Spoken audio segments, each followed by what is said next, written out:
So where can we go from here? That is to be the mission of this American Cancer Society National Roundtable on Cervical Cancer.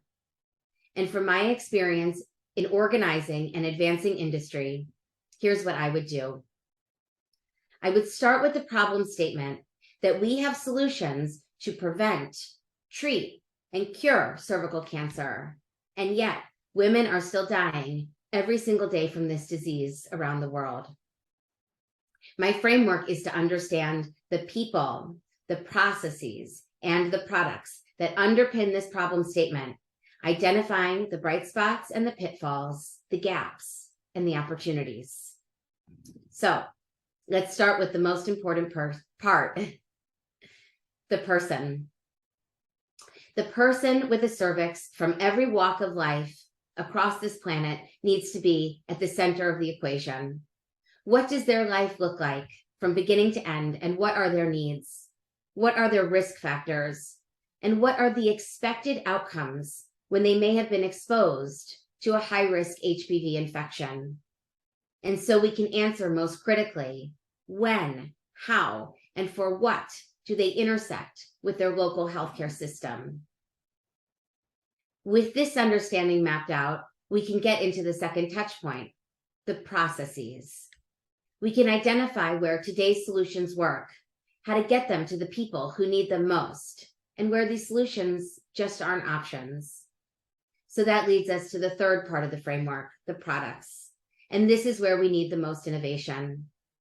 I learned in a summit last week hosted by the Moores Cancer Center at the University of California, San Diego, that the standard of care in cervical cancer treatment hasn't changed in 25 years. 25 years. How is this possible? Our work as the Roundtable is to lead and create this change, to advance the field, and to have it reflect the best of modern technology and modern medicine together. New options like point-of-care screen and treat tools and HPV self-sampling at home hold great promise. So does modernizing treatment equipment to be better suited for each woman's anatomy, like the work I'm co-leading at our company, Mission Driven Tech. This is just the beginning of what's possible when we bring innovative, passionate, and committed experts together to advance the field.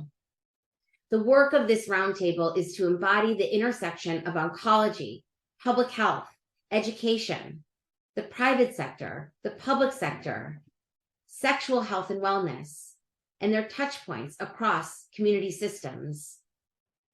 Eliminating cervical cancer is possible, and it will require all of us to work collaboratively with a shared mission, vision, objectives, and goals.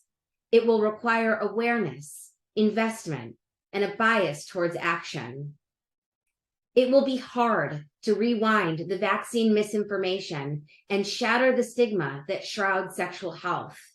It will take time, blood, sweat, and tears, but it will save the lives of millions of women and families in the process. And that impact starts now. This is why we're all here. We've come together to shape and define this industry, to demonstrate what's possible when everyone works together on what I view as the most important public health crisis of our lifetimes since polio. This work to protect our children today is the difference from them living their lives uninterrupted by preventable cancer, meaning that in their prime, in their 30s and 40s and 50s, they don't disappear from their families and communities, creating shockwaves of pain, grief, despair, and devastation. These human systems to which they were connected irreversibly changed, and usually for the worse.